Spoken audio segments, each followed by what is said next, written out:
It's time for your weekly fix of wrestling nostalgia when we look at wrestling's past eras, from the Attitude Era to the Reality Era. I'd like to think that maybe this company will be better after Vince McMahon's dead, but the fact is, it's going to get taken over by his idiotic daughter and his doofus son-in-law and the rest of his stupid family. To today, here on the WWE Podcast.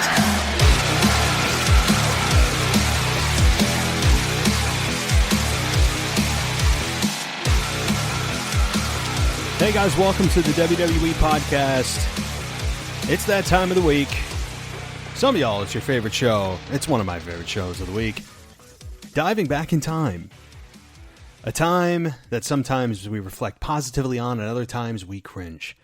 And today, it's the cringe-worthy version of the nostalgia. And we go back to the 2015 Royal Rumble, held in none other than Philadelphia, Pennsylvania, and it was the winner, of course, Roman Reigns. So I'm going to get into that in detail and dive into that. And I know that many of you sent me your questions or sent me your suggestions for this particular show. Thank you so much for that.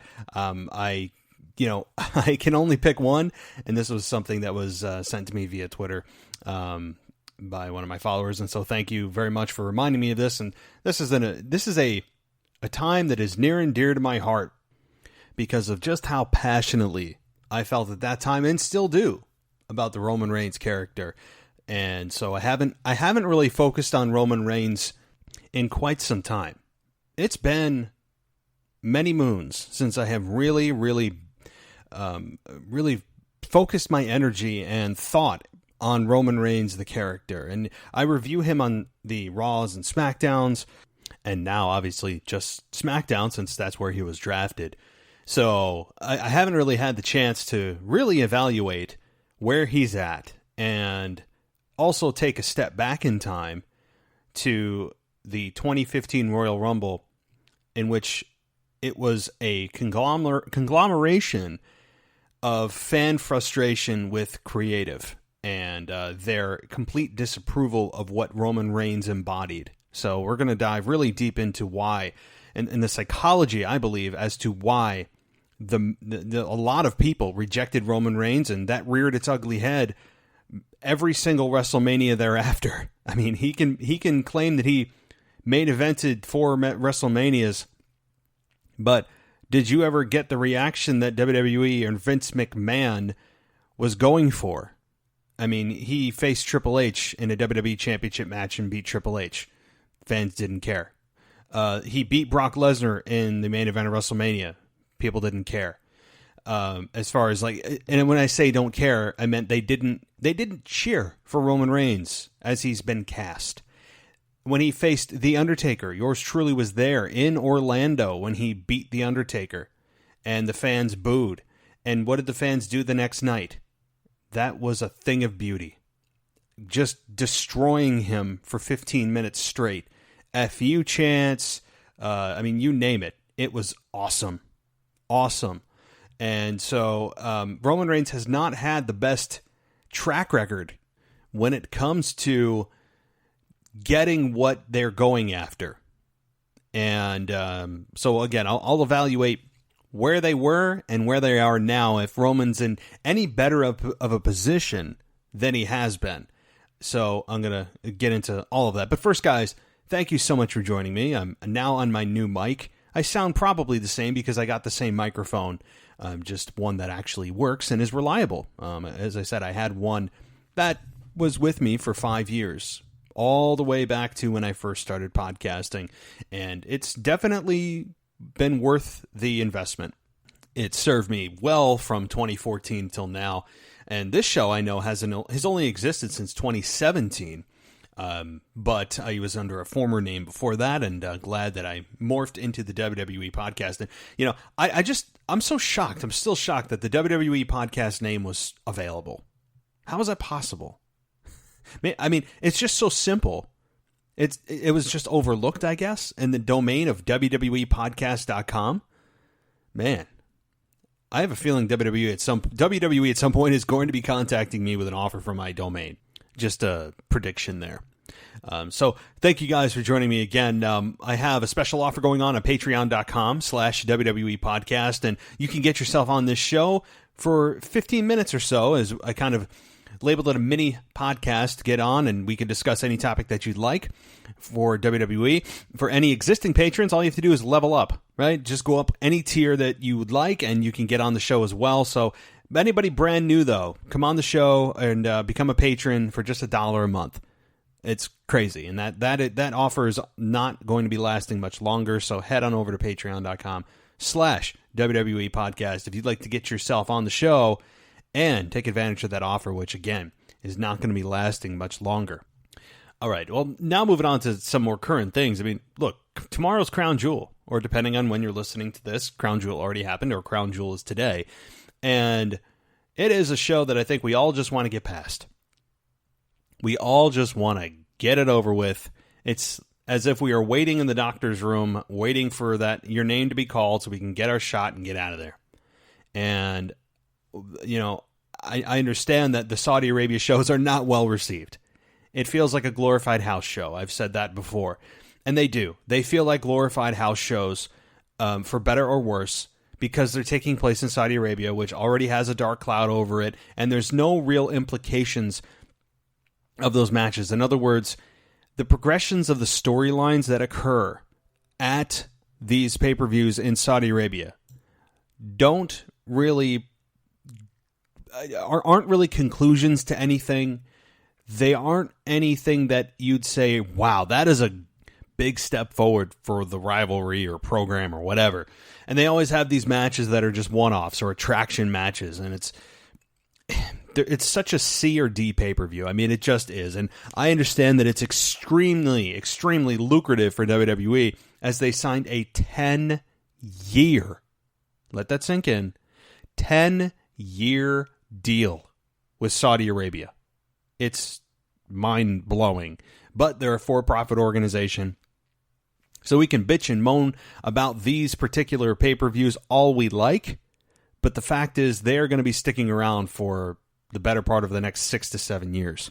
So we need to get used to it, and just bear it and grin it and just go with it, because it's going to be a very long time before this deal expires. And they're a for-profit organization. We understand that. But the biggest piece of news, of which I have said for the better part of a year and a half, that WWE is salivating and frothing at the mouth to be able to release a statement or a press release that they are going to have the first ever women's wrestling match in Saudi Arabia ever. And they got their wish. Sooner than I expected, that's for sure.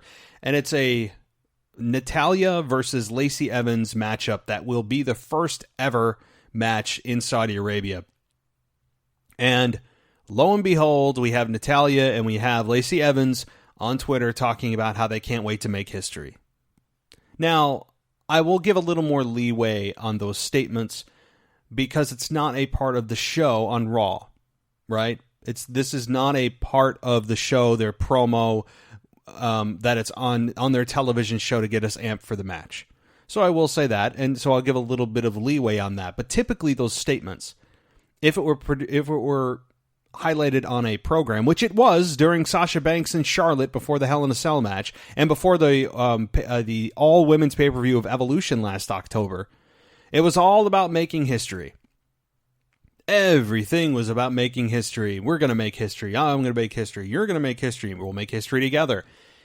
It was just so self-serving of WWE to put that in every single promo. Instead of worrying about winning a match, which is what you're here for, presumably, you're here to worry about the history that you're going to make and tearing it down and all this stuff. Hey, I don't need to hear about the history that's being made. The announcers can do that. WWE.com can do that. Their Twitter feed can do that. I don't need to hear the competitors in the match more concerned about making history than winning matches. So I will give leeway a little bit to Natalya and Lacey Evans, and congratulations to these women. I think it is a hell of an accomplishment, and no one can ever take it away from them that they are going to be the first women's match ever in Saudi Arabia. That's a, of course, commendable and all that. And so now we finally get a women's match. Now, the question will be, is there such thing as having too many women's matches on the card? When it comes to Saudi Arabia's approval, and I say that in air quotes, I don't know. Right now, this is the only women's match that's advertised. So we're going to have to see whether this is a trend that's just one-off and see how it's received or whatever it may be. So I think there's going to be a little bit of a touch-and-go situation here. I don't think it's a full steam ahead. They've opened the floodgates. Let's make an all-women's pay-per-view in Saudi Arabia. I think it's going to be a little bit of a dip your toe in, see how the water is, see how the audience reacts, see how the government reacts, which is really the one that that decided, hey, women aren't as equal as men. Women don't have the same rights as men, which is, I mean, it's 2019, folks. Let's get with the program. So we'll have to see, but it's a step in the right direction. I'm excited for the women. I'm not excited for the match because, hey, we've seen this match over and over. Even though Natalya and Lacey Evans teamed together a couple of weeks ago on Raw, which made zero sense, now they're back to being enemies and are worried about making history because it's all about making history. But ultimately, look, I think it's something that we are all going to enjoy. Alrighty, guys. So back to the show here. And I also want to say thank you, really. I know that if you follow my Twitter feed, which at the WWE Podcast, by the way, you know that this show recently topped out at number 11. It actually topped out at number 11 today on the wrestling podcast category of iTunes or Apple Podcasts now. And that's because of you guys. And it's crazy to think that we topped out shows like The Taz Show and Vince Russo and Edge and Christian's E&C of Pod of Awesomeness or whatever it is, among many others. And we are an inch away from cracking into the top 10, which is just, it's crazy. I mean, to think that this show really came from absolutely nothing. And it's not just me. I mean, it's a team effort from my hosts that volunteer their time to make this show a success, and all the co-hosts that come on, from Ashley and Anthony and Mary, to my co-hosts or my hosts that do their own NXT and AEW podcast, which are both coming to you tomorrow, by the way, and Zach and Chris. Really, this is just a team effort, and all the listeners that choose to listen to us, because this is not the only game in town by a long shot. And I really want to make this as successful as possible, because I think it can go higher and a lot higher. And, could we touch that number one spot in the next year? I think we can. And you may say, oh, you'll never beat Stone Cold's podcast. You'll never, well, look, I mean, Rome wasn't built in a day. I'm aware that Stone Cold's podcast is infinitely more popular than mine. Okay. I am very aware of that, but I think that it's a goal that is not impossible, to touch that number one spot. And it's ultimately not about beating other shows. It's about making this show the best that it can be. And in the process, if it starts to climb the rankings, hey, I'm all for it. So I just want to take the minute to say thanks. And we are just getting started, right? So thanks. Thank you so much. So, all right, guys, let's get to what you're here for. Let's get to what you are here for. And that is Roman Reigns Royal Rumble 2015. So let me just kind of set the table here for you. Philadelphia is a town that we all know is one of the, quote, hardcore audiences. As New York is labeled the same thing.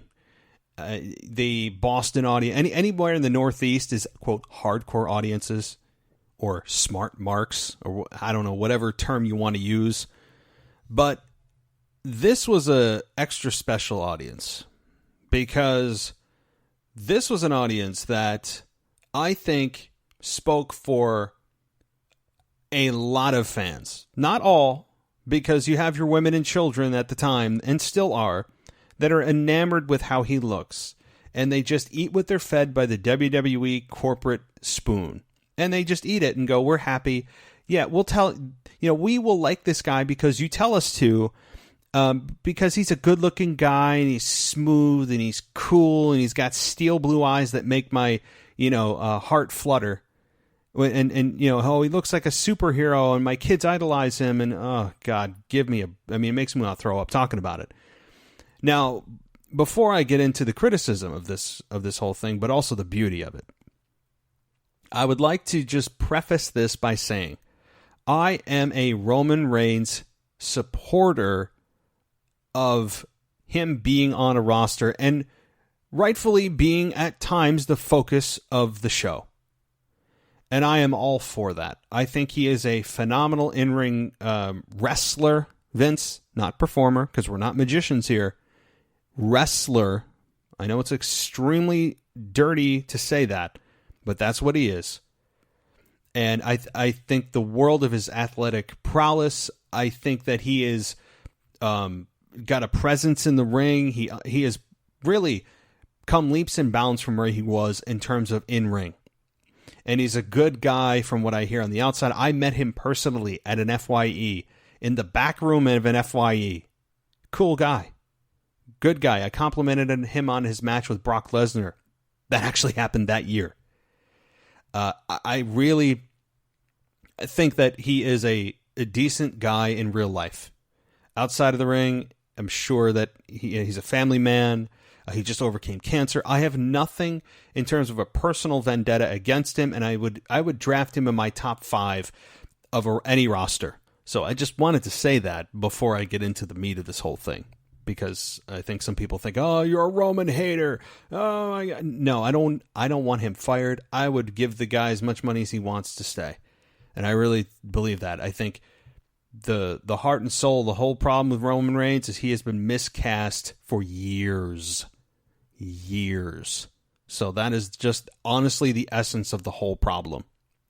But all right, so let's dig back, and then we'll get to the Rumble, and then we will get to the current day situation with Roman Reigns. And of course, don't worry guys, I got some audio for you from the 2015 Royal Rumble. So if you get pleasure out of hearing people boo the holy hell out of the Roman Reigns babyface character, well, just buckle in for that.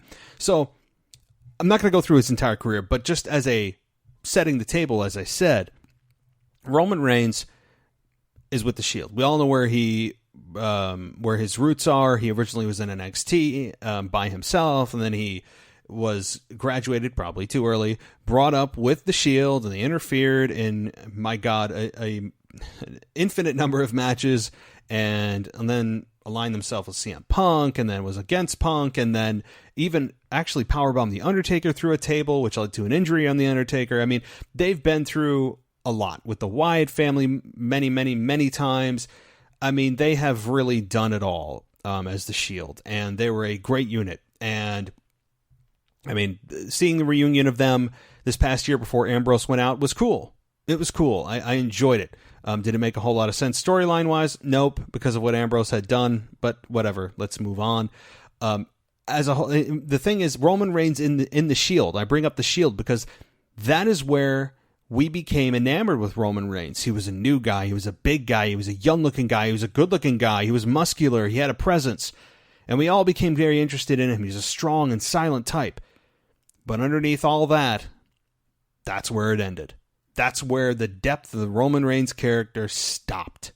Was at that time just the strong, silent type that just played a wrestler. That's who he was. And, after the Shield broke up, you had Roman Reigns out there floating around. And instead of having Roman Reigns compete for a mid-tier championship like, say, the Intercontinental Championship, the United States Championship, he just went straight from breaking up into the Shield to, bam, main events, title picture, main event of WrestleMania. It was ill-advised to do that. I said that at the time 4 years ago. So, I mean, I can't dig up the audio to prove it, but I'm telling you, I said that 4 years ago. And I still think it haunts him today. Because he continues to just be the focus of the show, even if he's not the champion. So we'll get there. But I think a lot of fans resented the fact that he was just kind of very, very, very obviously, transparently selected by Vince McMahon to be the next guy, be the next John Cena. Look, no one can ever be the next anybody. You're your own whatever. Such a cliche, but it's true. People say, oh, Dolph Ziggler's the next Shawn Michaels. Well, I don't want him to be the next Shawn Michaels. I don't want him to be a knockoff of whoever, right? But WWE was trying to groom him to take the place of John Cena. And I understand. You need to have the machine keep going. You need to find somebody and go with them. And Roman Reigns, from a PR standpoint, wasn't going to embarrass you. Yes, he had the failed drug test, which we've all forgotten. And that's fine. Roman Reigns has been forgiven. I hold no grudge against him. I don't care. I mean, look what all the sports in the world do, especially in the United States. How many guys have failed drug tests in the MLB? And we don't care. We seriously don't care. You look at the MLB. You have Alex Rodriguez lie twice. He hits a home run. People don't care.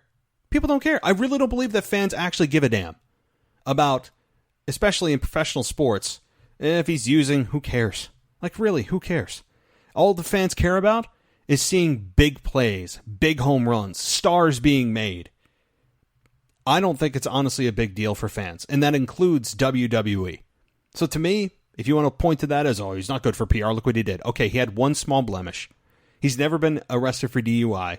He won't embarrass you. He is now a forthright candidate to go out there and hold the torch of cure cancer, and look what I have done, and I am now the face of the Susan G. Komen relationship that they have. All that. So WWE smartly chose Roman Reigns from that perspective. Hardworking, quiet, does what he's told, good soldier, good looking, good in the ring. He checked all the boxes except the ones that made him a true star and would get him the reaction that Vince McMahon had tried so hard and still continues to try to get Roman Reigns. And we are still having this conversation 5 years later. It's absolutely mind-blowing that I'm sitting here half a decade later and I'm still saying some of the same things I said 4 years ago when the Royal Rumble happened. Again, I think that's part one. He gets disbanded from the Shield and then doesn't go the normal process of acclimating himself to the fans, saying, hey, here's step 1, here's step 2, here's step 3. You can't skip to the end of the book. You can't skip to step 10, but I'm going to do it. And unfortunately for Roman and the company, Vince decided to skip a whole lot of chapters and just go to the end of the book. It caused a lot of resentment. On the other end, you have Daniel Bryan, the exact opposite of a character, and especially in the real life build, the real life support of Daniel Bryan came in spite of Roman Reigns, and came at the expense of Roman Reigns, and also just happened. Daniel Bryan wasn't in the cards to main event anything. Daniel Bryan was exactly what the authority said that he was back when the Yes Movement happened at WrestleMania 30 back in 2014. They believed he was a B-plus player. That was real. Good hand, will never be the top guy. And the fans said, whoa, no. He's going to be our top guy. And probably at the cringing and gnashing of teeth and clenching of fists of Vince McMahon saying, just do it. I'll never hear the end of it if I don't just make him the main event. Gritting his teeth, making the fans, giving them what they want. Which shouldn't even be a thing. It shouldn't even be a second guess. And yes, sometimes Vince McMahon thinks he may know more than we know, in terms of we don't know what we want, he knows what we want. But more often than not, I would say that the people that are telling you what they want probably know what they want more than you think you know what they want. It gets confusing, but it's honestly pretty simple. Vince McMahon is not Superman. He's not psychic. He's not God. Although he did beat God in a tag team match. Maybe I'll do that as a wrestling nostalgia moment. Everybody remember that? I think it was back in 2006 when he feuded with Shawn Michaels. After Michaels beat him at WrestleMania 22, I think it was. The next match that he had, I think it was Backlash. Him and Shane faced Shawn Michaels and God. And he ended up beating Shawn Michaels, and they had a light come out to the ring as if it was God. I mean, it was Oh man, there's just so many levels to that. Some of which I enjoy, some of which I go, yikes. Maybe I'll do it. I'm just curious if anybody else remembers that. Okay, so back to Daniel Bryan. You have Daniel Bryan. The Daniel Bryan factor was just as damaging to the Roman Reigns character as Roman Reigns was to himself as a character. Because Daniel Bryan embodied everything that the fans were. Right? The common man, the working man. He didn't feel forced. He was the grassroots the groundswell that people were calling for and saying, this is the guy that we want. This is the man that we want as representing this company. We're tired of the same rotating cast of characters holding the belt. We are going to try to tell you what we want. And that's the way it should be. It's the way it should be. Not that the fans in WWE and Vince need to knee-jerk reaction to every little thing that they boo or cheer. Of course not. Of course not. Which is why WWE ignores the night after WrestleMania, the Monday Night Raw after WrestleMania. They ignore anything in Canada. They ignore anything in Philly or New York or Boston because it's Bizarro World and the untraditional fans and non-traditional or whatever stupid label they try to pawn off on the fans that are actually passionate. It's not about having fun. Okay? I don't know where this whole label of, they're just having fun, they're being rebellious. Even Jim Ross went down that road. Come on, Jim. It's not just being rebellious to be rebellious. I don't just go pay $60 a ticket to go and just participate in something I don't believe in. I don't yell and scream if I don't feel passionate about something just to say, I just worry about being rebellious. I don't actually feel this way. Give me a break. People truly dislike the Roman Reigns babyface character in 2015. And at that Royal Rumble, it was a thing of beauty. Daniel Bryan gets unceremoniously, as we get to the Rumble, I'm circling back. Daniel Bryan gets unceremoniously eliminated from the Royal Rumble. And it was, I believe, by Bray Wyatt. And the fans lost their minds. They were so disconnected from the match after Daniel Bryan was eliminated.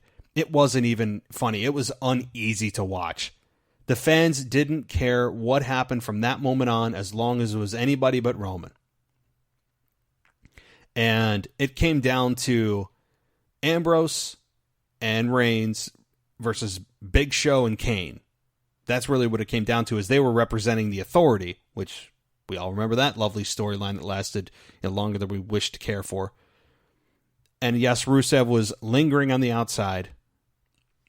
But let's just dive into a little audio, because I know you guys are clamoring for some audio, and now I want to see some of the audio and live it with you. So this is some of the audio from the Royal Rumble 2015 when it came down to Big Show and Kane and Roman Reigns. And now it's down to Roman Reigns for the Authority. This does not look good for Roman.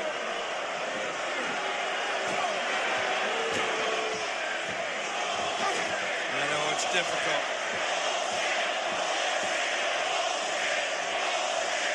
WWE fans, of course, not happy with the elimination of the likes of Daniel Bryan and Dean Ambrose, Dolph Ziggler here tonight after the absolute dominance here in the last few minutes by Big Show and Kane. Roman Reigns, this is where you got to think. What's at stake? Reigns trying to power back the powerhouse. John, it's just got to be a matter of time. Well, the Shield used to have the numbers game. Roman Reigns knows it very well. He just happens to be on the other end this time. And he's also in the ring against two of the great performances in the history of WrestleMania and of Royal Rumble matches. Over 75 eliminations between just Big Show and Kane. What's lifetime history Royal Rumble performances? So let's kind of pause it there. I mean, you can hear this, even the announcers trying to explain why the audience is reacting to Reigns the way that they are. And to their credit, it was, it really was because of the elimination of Daniel Bryan, not really Dean Ambrose or Dolph Ziggler. I mean, but it really was one in Daniel Bryan. And which is why I think that this whole Daniel Bryan quote turning babyface again and possibly bringing back the Yes movement, this is where you dig from. This is where you find out that maybe Daniel Bryan was the mastermind.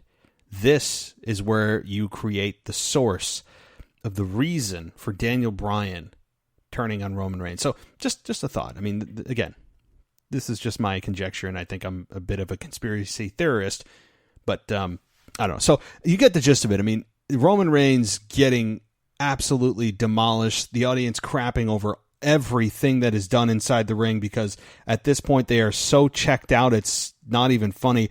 They actually were chanting, "We want refunds." I mean, happened same thing at Hell in a Cell this past last month, and these chants certainly were present in 2015 here at the Royal Rumble.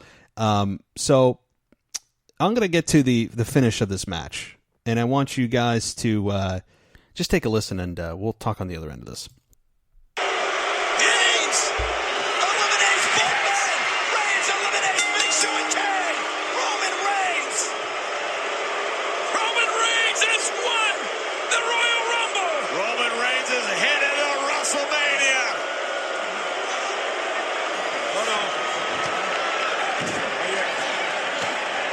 Ridiculous. The authority.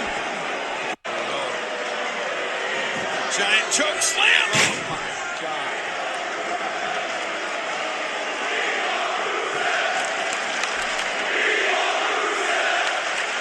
If you smile,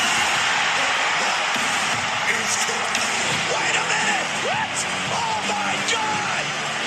The Rock. The Rock is in Philly. The Rock's at the Rumble. Wow. The Rock winning the SmackDown. The Rock is here. Taking out Big Show. The most electrifying man in sports entertainment. King, here he comes. Get ready. Do it, King, do it. The most electrifying man in all of sports entertainment. With the people's The Rock. Where did he come from? This is awesome. Yeah, there were rumors all week long that Rock was in Philly, but we didn't think he'd be here tonight. Reigns with a Superman punch. Rock bottom.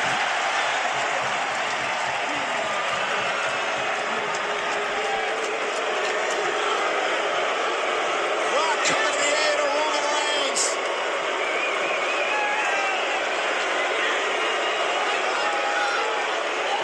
Guys. Rusev's in this. Rusev's in this. There's a spear. I'm looking back. Rusev was never eliminated. Rusev is still in this match. What? Rusev entered at number 15. And looking back on my notes, I thought he was gone. No, Rusev was never eliminated. Well, wait a minute. But now he is. Roman Reigns is going to WrestleMania. Here is your winner, Roman Reigns. We have witnessed the advent of Roman Reigns. So, a thing of beauty. Thank you so much, Philadelphia. I mean, every time I hear that, I was smiling throughout the whole thing as far as the reaction, not the outcome. Seeing the outcome still gets me. It's just, how tone deaf can you be, right? Even Jim Cornette, whether you value his opinion or not, has said, and I totally agree, what you would have done at that moment was call an audible and have Roman Reigns stand on the second rope and just flip the bird to the crowd. Imagine the heat. You have an instantaneous hot heel, white freaking hot heel. And what did they decide to do? Just steer the course. Steer the course, my friends. Even The Rock couldn't save him. The Rock, when he held up his hand and pointed to him, gave a look to the crowd like, what the hell's going on here? And even The Rock got booed for helping Roman Reigns. That's how deep the hatred of the Roman Reigns character, and honestly the support of Daniel Bryan at the time, was. Because it was a time for change in WWE. It was the same people having the belt, just kind of trading it back and forth. And Daniel Bryan broke the mold. Daniel Bryan was not one of those guys, and Roman Reigns embodied one of those guys that was just Vince McMahon versus the fans. And that's the way that it was perceived, and honestly, the way that it was, and why Roman Reigns was never turned heel, and still to this day has not turned heel. Blows my mind. They have turned every other person that you never thought that they would. You want some examples? Here's two of them that just happened this year. Daniel Bryan and Bayley. Both turned heel. Daniel Bryan as a heel? Excellent. Bayley as a heel? Verdict is still out, but intriguing. So the fact that they never turned Roman Reigns heel when they had so much organic hatred. You want to talk about Vince McMahon's just cop-out of saying, oh, any reaction's a good reaction. Are they being loud? Well, then that's a success. Is a bunch of nonsensical corporate speak of covering your backside because you miscast a character. It's just that simple. They can spin it any way that they would like.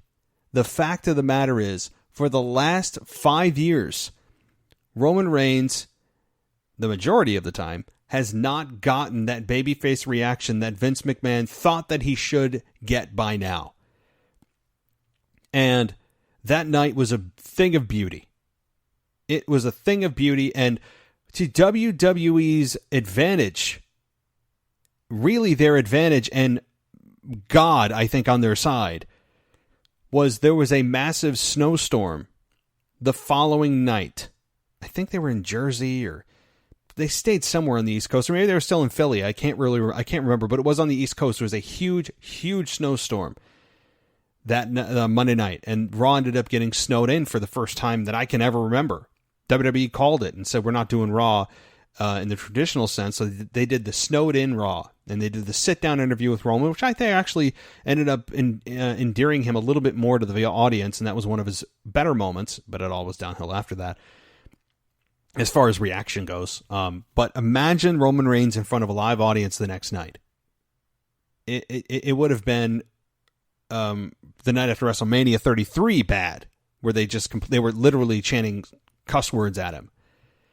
And it's just, I don't think people understand the psychology of why Roman Reigns sometimes gets booed. You know, oh, he's the best. And I would love to talk to a real Roman Reigns supporter from day one. I mean, I'm talking about supporting him, cheering him, saying this is a great character, a character I can get behind. Roman Reigns, the character, has not been that interesting. I say it all the time, but he's the too cool for school guy. He has a nonchalant, kind of want to be here, but would rather not. I'd rather be at home and just kind of here because I have to be. Going through the motions, very robotic and video game-like at times.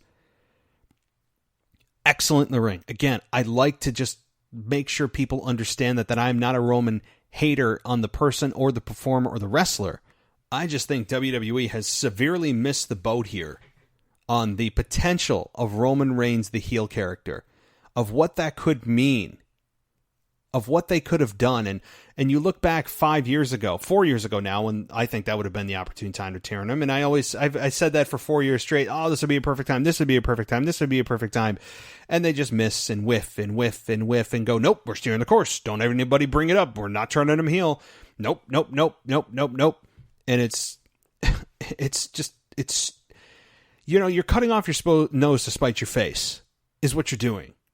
You're saying that I know better, and that having Roman Reigns as a babyface is, you know, lukewarm, successful, is a better and more important and more significant benefit than having him as a white-hot heel that I think needs to be explored. And I've said that about John Cena, and people have said that about John Cena forever. And yeah, you could say John Cena was a heel when he was the Doctor of Thugonomics, and you know, he was for a short time. I remember him feuding with The Undertaker as the Doctor of Thugonomics, and he was a good heel. But as the current version of John Cena, since he transformed into that in 2004, 2005, he has not been heel ever. And I think that WWE, Vince McMahon, I should say, is taking that approach, which is not a good one.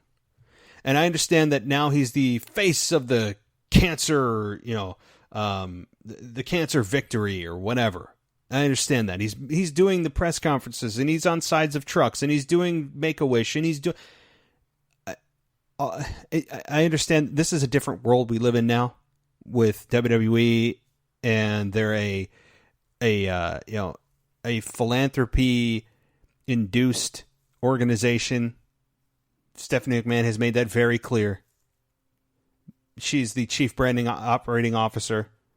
And my God, when you look at her Twitter feed, or you look at her Instagram feed, you would never know that she is the chief brand officer of a wrestling company. Never. She just tweets about how she's on the morning show, or look at this, I'm at this charity event, or you'd never know that she is the actual chief brand officer of WWE. She likes to distance herself as much as humanly possible from being that wrestling company. But you know what? People, I think, still enjoy wrestling when it's at its best. And when it's at its best is when the in-ring competition makes sense, it's easy to follow, and you have compelling characters and a compelling story. Of course, easier said than done. But it's a basic, tried and true formula. And when you have characters that are miscast for long periods of time, I think it eats away at the goodwill of fans. It frustrates fans. And it turns away fans after a while. Even the ones that claim to stick with you through thick and thin. It will eventually wear a lot of those fans down for what? Having a war of attrition with fans, having Vince versus the fans in a war of attrition. Let's see who blinks first. And now you get to the current day. You get to present day with Roman Reigns. I said this in a show last week. What has Roman Reigns done differently in terms of presentation since 2014? Beyond not coming through the crowd now, he comes through the back, like every other person on the roster.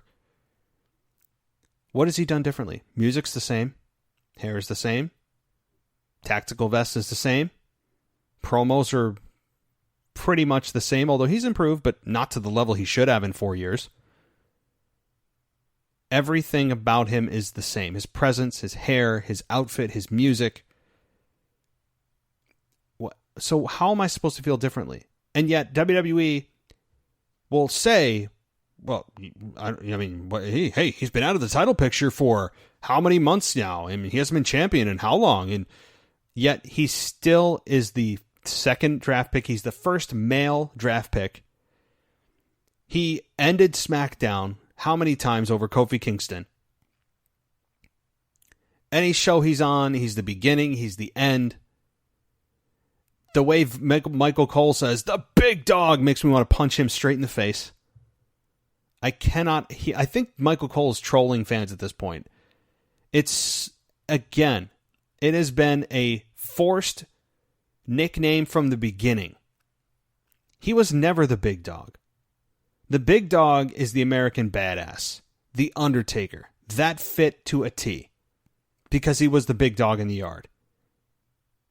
He was the man and earned that. That's the key. Undertaker earned that nickname. Roman hijacked it. And the creative team hijacked it. And Vince McMahon hijacked it and said, well, we're going to make you the big dog. You're the big dog. No, you're not. You know why you're not? Because you didn't earn that nickname. And you can't, by the way, you can't select a nickname for yourself. Even in real life, you don't select a nickname for yourself. People select it for you. And when it doesn't make sense, people reject it. And it still feels unnatural, doesn't it? It still doesn't feel right.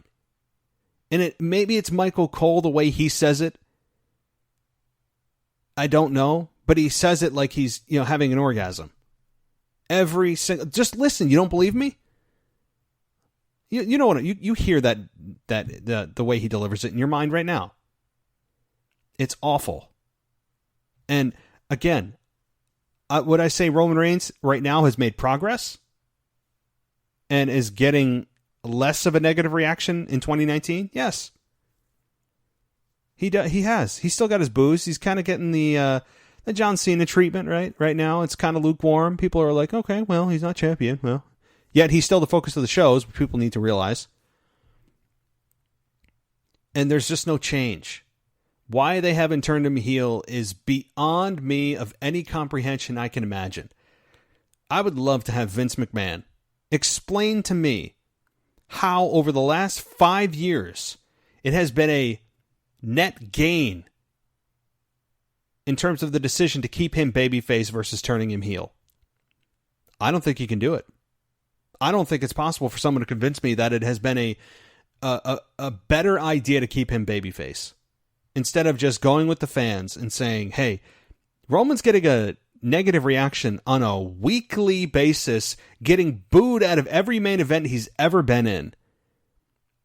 What's the game? What's the end game here? He could be the end. He could, at the end of the day, be the biggest babyface WWE has, and want have the fans want him to be there in that role. But the problem is, you tried to put him there when he wasn't ready, and you had a guy that was organically loved at the same time there, which magnified the heat on Roman because he embodied everything the fans hated about the company. And the fans felt like they were a part of something and were choosing who they wanted, which it should be anyway. Again, I don't want to be duplicative here, but it's true. And Roman Reigns was never the organic choice, ever. He would have been, he should be, but you need time for the fans to hate him. Every big babyface in the history of wrestling has had a heel run, with the exception of John Cena, outside of Dr. Thugonomics, Hogan, Hollywood Hogan, Austin turned on the fans at WrestleMania 17 in 2001. The Rock turned on the fans after his reaction in Toronto against Hulk Hogan at WrestleMania 18. He had a big heel run, being Mr. Hollywood.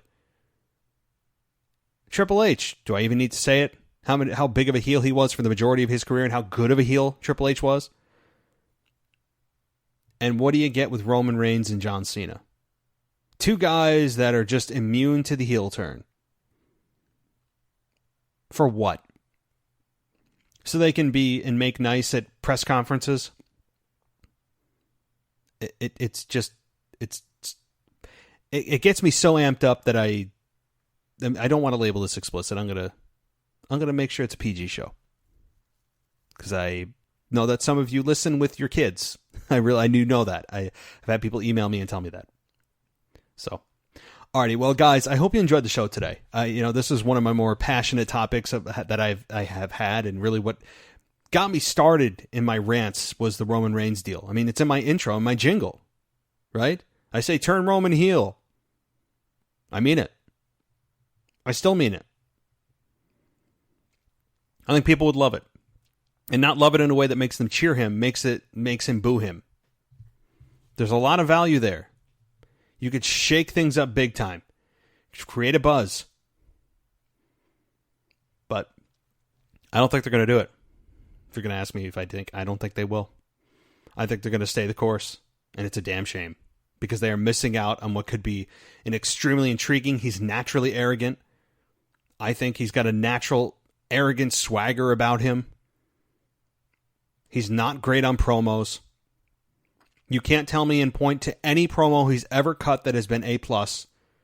And that should not be the case if you're the top guy in the company, especially as the babyface. You can't have that. As a heel, you don't have to worry about that. It would give him so much more freedom. He wouldn't feel so robotic and controlled. And he could lay into the fans over what reactions he's received over the last 4 years. There's a lot you can do. And he just continues to be out there and, Superman punch, Superman punch, Superman punch, Superman punch, which no one has apparently found the reversal for. I know the secret, though. Take one step to your left. And it's got the most hang time of any maneuver I've ever seen ever. So unless you're Stevie Wonder out there, you should probably see this coming. Just saying. His moveset is very video game-ish. It's like a 12-year-old controlling him, just doing the same move over and over and over, and you want to, kick him in the stomach. So, guys, so before I go off the rails, thank you so much for joining me again. This show is continuing to climb the rankings, and I really thank you, everybody who's listening to the show. The numbers matter. You know, your listens, your comments matter. Your reviews matter. So if you also want a clean show where there's no ads, head on over to patreon.com/WWE podcast, and you can get yourself a totally ad-free experience. And for a limited time, get yourself on the show for a mini podcast and discuss with me any topic you'd like. You take your pick. Take your pick and you come on the show, and I think that'll be a blast. So guys, tomorrow as a schedule review, AEW and NXT reviews coming your way. And then, of course, Saturday, you will hear from myself and Ashley as we discuss Crown Jewel and Friday Night SmackDown. So definitely want to tune into that show. So we still got 3 more shows for you this week. I think you'll enjoy. So, guys, thank you again so much for listening, and you know what I'm about to say. I'll talk to you next time. Thanks for listening to the WWE Podcast. Don't forget to subscribe on your favorite podcast app so you don't miss a show, or head to WWEpodcast.com. And for all of these shows ad-free, head over to patreon.com/WWE Podcast. Until then, we'll see you next time.